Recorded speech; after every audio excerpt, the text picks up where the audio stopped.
Labą dieną. Labas, Deimantė. Malonu. Labai smagu tave matyti. Man taip pat jūs labai malonu. Esam Laisvės alėjai. Taip. Prašau, papasakokit savo įsimintiniausią jaunystės įvykį. Oi. Mes esame prie pašto, čia visai šalia. Kai aš buvau jaunas, aš susitariau su mergina čia susitikti. Ir ji neatėjo. Nes aš maniau, kad aš susitariau. O iš tikrųjų, greičiausiai ten buvo kažkaip ne visai aiškiai, ne visai suprato. Ir aš nebuvo mobiliųjų telefonų tais laikais. Ir ji neatėjo. Tai man didžiulis jaunystės nusivylimas. Tai tu man ištaisei dabar ką tik tą klaidą. Aš atvažiavau ir tu esi. Labai malonu. Kaip man pasisekė? Ora, jūs nieko prieš, kad mes tiesiog pasivaikščiosim, bet aš pasiskolinau jūsų idėją, bet šį kartą kalbinsiu aš jūs. Nieko tokio, ta idėja yra ne mano. Ir ne aš sugalvojau pasivaikščioti, filmuojantis, kalbantis. Ta darė iki manęs BBC, toks Tim Sebastian, labai puikus vedėjas. Greičiausiai dar kokie nors televizijos vedėjai. Tai labai natūralus dalykas, vaikštant kalbėti. Žmonės taip ilsisi ir kalbasi.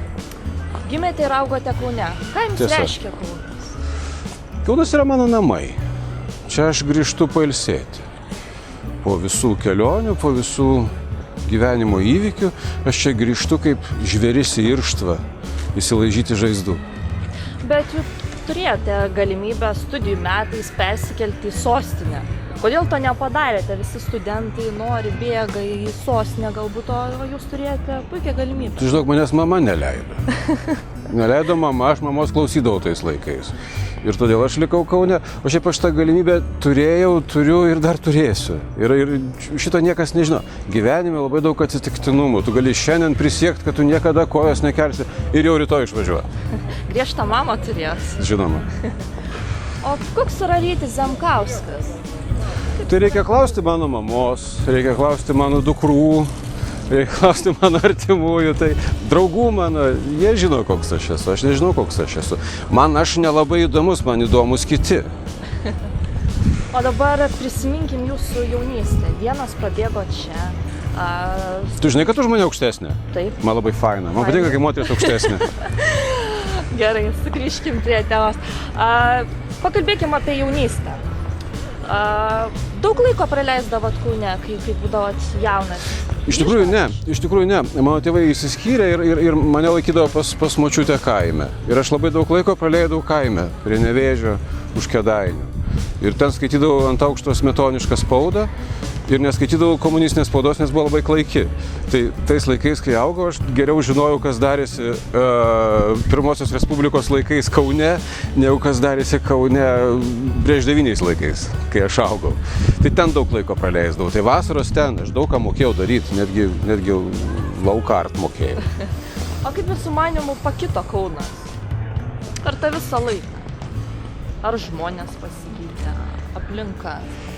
Aš galvoju, kad įvyko keletas gana ryškių lūžių. Buvo sovietinis Kaunas, toks technokratinis miestas, kuriame dominavo techninė inteligentija ir savotiškas tokios rezistencijos, tokio tvirtumo, tvirtovės mentaliteto židinys, tuometinis Kaunas, nes tarsi viskas išorėje buvo taip kieta, bet tuose kiemuose už tų sienų žmonės puikiai prisiminė, kas jie, kokie jie ir kokie jie turėtų būti. Ir kai tik atsirado šansas, jie išėjo į gatves ir čia pat, kur mes pro šalį dabar einame, muzikinėme teatre, Sąjūdžio suvažiavimas. Iš karto Kaunas buvo viskam pasiruošęs, jau nekalbant apie Kalantos įvykius. Mes praeidinėjom pro nuostabų Roberto Antinio paminklą Kalantui. Jo vieną gražiausių paminklų pastatytų kada nors kam nors Lietuvoje. Be galo skoninga. Štai čia tas skoningasis Kaunas, tas modernistinis Kaunas, Pirmosios Respublikos laikų Kaunas. Jis visada po to paviršiumi buvo. Nors paviršius buvo technokratinis, pakankamai toks grubokas, sakyčiau, tokio tradicinio vyriškio stiliaus miestas. Tada atėjo, suprantama, laisvė ir miestas ėmė ieškoti savo vietos. Ir jis dabar tebe ieško tos vietos, aš galvoju. Ir dabar Kaunas yra, kaip mano supratimu, pasiruošęs ją atrasti. Jis yra dabar geriausia vieta gyventi, geriausia vieta pradėti. Jis erdvus, jis švelnus, jis gerokai labiau moteriškas. tai yra žavinga. Tas vyriškis, kuris buvo labai tradicinis, šiandien jau nebebijo apsivynioti aplink kaklą kažkokį šalikėlį ir būti šiek tiek valiukiškas ir netgi šiek tiek koketiškas, nepabijosim to žodžio, jis tampa kitoks. Jis tampa labiau priimantis savo giluminį aš. Toks yra šitas miestas šiandien. Visa kita yra daug žmonių ir daug likimų. Ir mes esam kaip miestas likimų suma.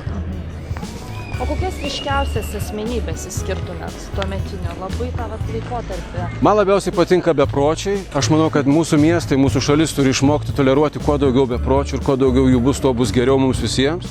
Tai suprantama, kad tada aš kalbu apie Kazį Binkį, suprantama, kad aš kalbu apie keturvėjininkus, aš kalbu apie avangardistus, apie tuos, kurie kukuodavo čia įsilipę į medį, aš kalbu apie tuos, kurie bandė šitame mieste būti savimi, bandė žaisti, kad ir kaip buvo lengva ar sunku, bet jie bandė žaisti ir bandė būti ironiški. Tai yra puiku, tai yra nuostabus požiūris į pasaulį. Tai tokių žmonių čia rastume ne vieną.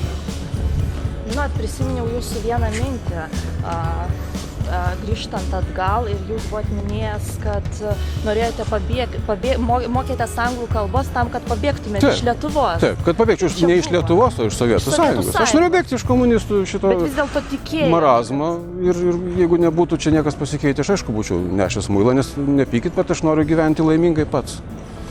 Bet vis dėlto iškovojom tą. Tai čia atsitiko laimė didžiausia, kokia begali atsitikti tavo gyvenime. Tu esi studentas ir už lango yra revoliucija. Kas gali būti geriau studentui? Mes esam laimingoji karta. O kaip manot, ar Lietuva patirs dar vieną revoliuciją? Aš manau, kad dabar Lietuvai nebereikia revoliucijų. Dabar Lietuva gyvena tokį savo gyvenimo laikotarpį, ko gero patį laimingiausią savo istorijoje, kai Lietuvai belieka tik būti laimingai. Pirmiausia, susitarti, kad mes esame normalūs ir kad mes esame suverenus, tai yra, kad mes galim spręsti apie viską. Ne valdžia kažką, ne jie, nes nėra jokių jie mes. Tai mes, visur esame mes. Mes galim susirinkti ir tartis. Tik reikia išdrįsti tą padaryti ir sau leisti pirmiausia. Bet būtinai korektiškai, būtinai gerbint kitą, nes yra labai daug žmonių, labai daug nuomonių. Ir mes turime jas visas įvertinti. Bet suvokti, kad kito nuomonė ir kompromisas nėra pralaimėjimas. Kompromisas, ponai, yra pergalė. Pirmiausia prieš save. Nebūtina laimėti visomis išgalėmis. Nebereikia. Kaunas atliko savo pareigą tėvynei. Jis pabuvo laikinąją sostinę. Garbė jam už tai. Šitą reikia pamiršti ir ieškoti visiškai kitokio gyvenimo dabar. O dabar vaikštam labai daug žmonių Laisvės alėjoje. Kaip galvojat, kokie yra kauniečiai? Kokie žmonės ir skiriasi nuo vilniečių? Aš manau, kad dabar čia yra labiau studentiškas miestas. Net negu sovietiniais laikais. Kaunas tampa akademišku. Žiūrėkite, jeigu taip toliau, jis greitai primins Oksfordą. Nes praktiškai, jeigu dabar mes žymėtume žymeklių namus miesto centre, tai jie daugiausia priklauso universitetams. Čia beveik kaip Oksfordas. Ir kadangi gyventojų yra ženkliai sumažėję, miestas yra patuštėjęs. Toj pati Laisvės alėja, antri aukštai, daug kur čia yra tušti. Mūsų mėgamieji rajonai, kai kur yra pustušiai. Labai daug žmonių išvažiavo ieškoti laimės kitur. Tai yra ir šansas. Šansas miestų dar sykį išrasti save. Vėlgi, nes dalis jų grįš, dalis liks. Ir šiandien čia yra erdvu ir mūsų turėtų būti tiek, kad mes galėtume gyventi įdomiai. Tai todėl aš būčiau už tai, kad jau dabar gyventojų nebemažėtų. O dėl manęs jų galėtų atvažiuoti čia ir iš kitur. Iš kitų pasaulio šalių. Tik tai, suprantama, būtų gerai, kad jie integruotųsi į miestą ir jį praturtintų savo kultūromis. Man patiktų, kad čia vaikščiotų daugiau įvairesnių žmonių. Dabar jau pradėjom apie universitetų švietimą. Dėstote Vytauto Didžiojo universitete. Kaip jums dėstytoja buvo? Man labai patinka, nes tai yra vienintelis prasmingas užsiėmimas, nes aš galiu kalbėti su jaunais žmonėmis. Tai tada aš nesijaučiu pats toks senas pirmiausia. Ir kitas dalykas, aš manau, kad jauni žmonės yra tie, kurie padarys mano senatvę laimingą. Tai aš visiškai egoistiškai rūpinuosi savim. Todėl aš noriu jiems įpūsti visokių idėjų, kad man paskui pačiam būtų faina. Pakalbėkime apie ateitį šiek tiek. Kokį Kauną norėtumėt matyti? Aš beveik tokį Kauną noriu matyti, koks jis yra dabar. Beveik. Tik tai. būtų gerai, kad daugiau būtų suremontuota fasadų, nes yra tikras nusikaltimas nesuremontuoti modernistinio perlo, koks yra šis miestas, tokios architektūros, kuri dabar greičiausiai jau turi šansų tapti UNESCO saugoma, yra labai nedaug pasaulyje, yra tik tai keli miestai, kurie gali pasigirti tokią sankaupą. Mes pradėjom nuo Kauno centrinio pašto, mes turime neįtikėtinai nuostabų žaliakalnį, mes turime Aleksotą, kuris yra visiškai kitoks, kur yra erdvė, kur namai statomi vienas toliau nuo kito, kur yra pievelės, kur gatvytės yra tarsi asfaltas paklotas ant žolės. Kaunas turi labai gerų idėjų ir labai gero potencialo. Tai jis turėtų su meile sau atsikelti iš ryto ir eiti kurti savęs.